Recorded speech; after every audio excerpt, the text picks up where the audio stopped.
It's your imperfections that make you perfect.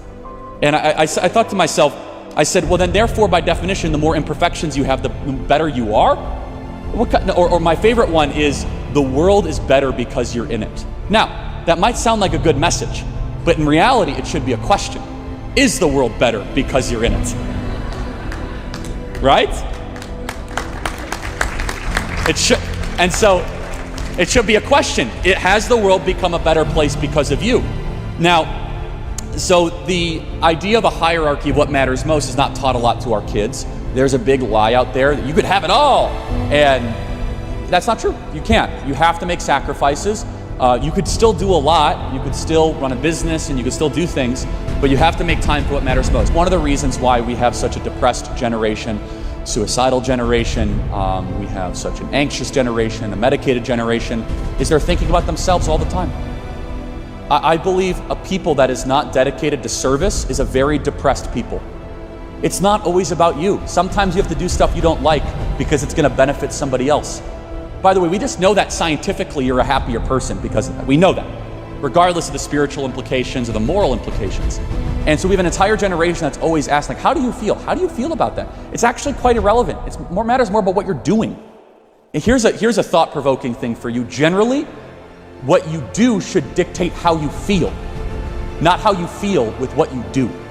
That's a good general rule to tell a young person. Another good rule for life, which is self-control is a lot more important than self-esteem. But we do the opposite. Thank you. What I really want the message of this video to be is if you're in a rut, if you're in a downtime and you think back to maybe a month ago or a few months ago or maybe even just a week ago, you're like, man, I was dialed in, I was consistent, I was this, I was that, like, why can't I just be that all the time? What you're asking for is literally perfection. And I think the answer to this question. Is that realistic? Absolutely not. We need to be willing to strive for perfection, knowing that we'll never obtain it. And find a balance within that allows us to be better and better. That allows us to keep looking forward, to keep progressing, to keep developing. But just enjoy the process, and recognize your growth for what it is. You're moving. We're moving, okay? Don't be stagnant. Stagnant is a universally bad thing. If our bodies become stagnant, our muscles and our bones become weak and fragile.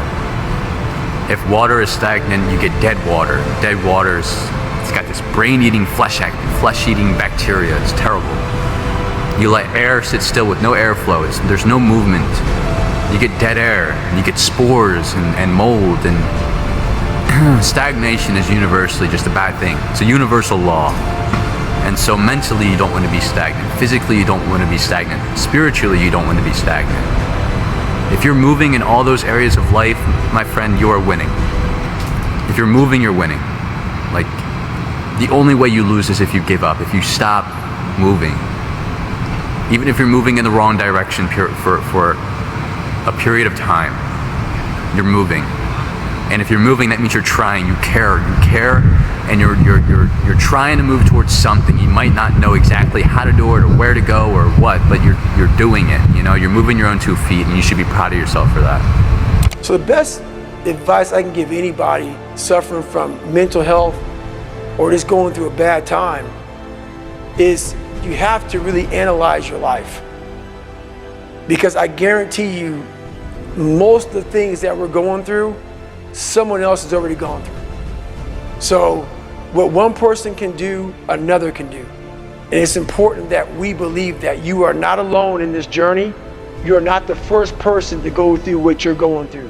Whether it's death, illness, whatever you're dealing with, a learning disability, you're fat, you're bullied, you are not the first person to endure whatever you're going through. So what that means is this: you are just as tough as all the other people that have endured what you are enduring right now. So always stay in the fight.